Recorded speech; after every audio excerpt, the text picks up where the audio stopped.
Kieran here again. Hope you're all good. Just thought I'd do a video about an idea I had to do with politics. Okay, basically, well, it's quite topical because we've got a general election coming up in about a week's time here in the UK.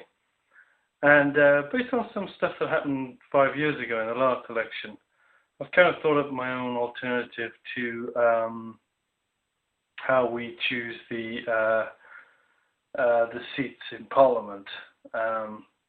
Basically, in Britain, it's quite popular.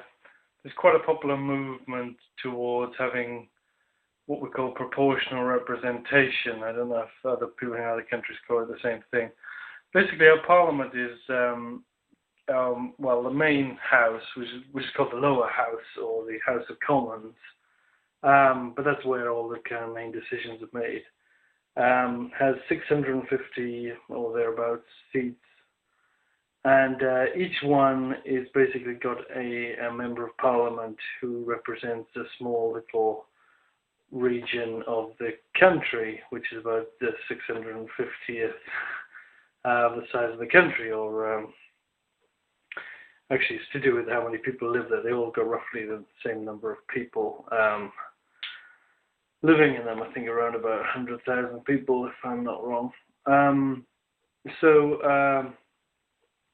Basically, the system we got at the moment is called we call it first past the post. It's basically the MP that wins in each region, or the candidate that wins gets to be the MP, which means that what typically happens is this kind of exaggerates the sort of representation of the most popular parties. If a party is most popular, it tends to be most popular in almost like in most of the regions, or one of the main parties tends to be popular. So you can get a party getting, like, as the Green Party do, they get about 1% of the vote, and then getting no or one seat in the Parliament.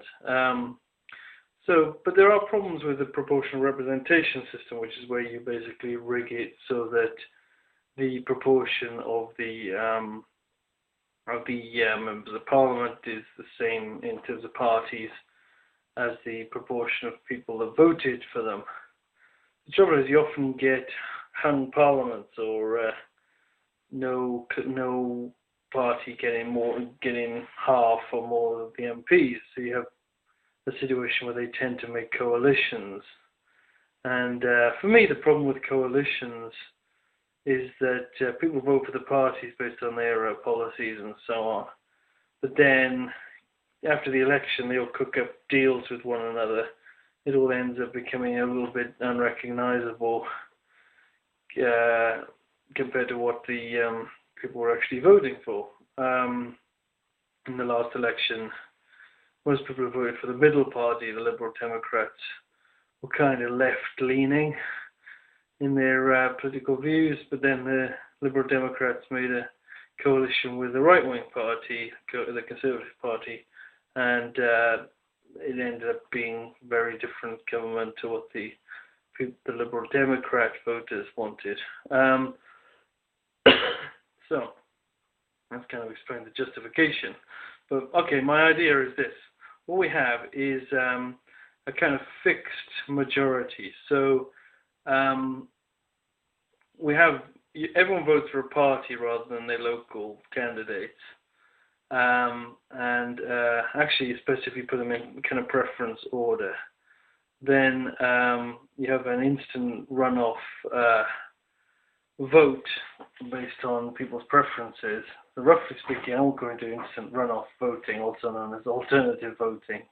You can look them up. I'll put a link to the Wikipedia stuff on them. But basically, roughly speaking, the most popular party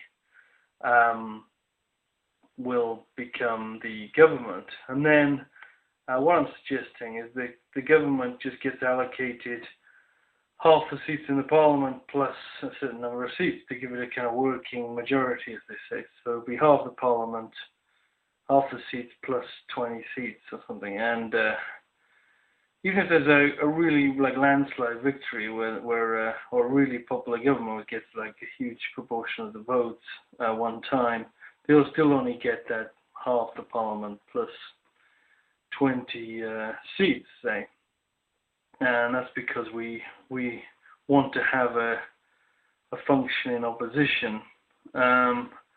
Okay, and then what I suggest is allocating the opposition side of the parliament, the rest of the parliament, to the parties that didn't win, but to do that in proportion to the amount of votes they got. So the opposition benches, as we call them here, I'm not sure what they're called in other countries, they will be allocated according to proportional representation, pretty much. That's roughly the idea. A little extra idea I had, which was to do with the House of Lords, which could complement this idea, is that if we do this for the House of Commons, which is the lower house, as we say, instead of having the House of Lords, which pretty much everybody wants to reform because it's a purely appointed chamber, so it's a bit like the Supreme Court in the US, where basically people get appointed for life. So the makeup of the chamber tends to reflect the kind of wishes of the last few prime ministers we've had. We've been picking all these people. Okay, instead of that, what I thought we could have is to make the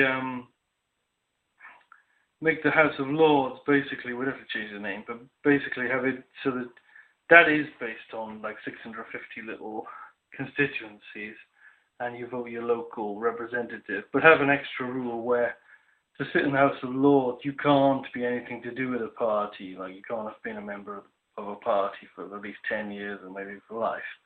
So those people will be these local representatives, and they will be very much independent of the kind of party-dominated people in the other chamber. Pardon me, a little burp there. Anyway, I hope you found that interesting. I mean, I do believe in direct democracy, so this is just a little compromise idea rather than what I think would be the ideal system. But I think that would be a nice little reform, which would, I think, improve things a lot. Anyway, all the best.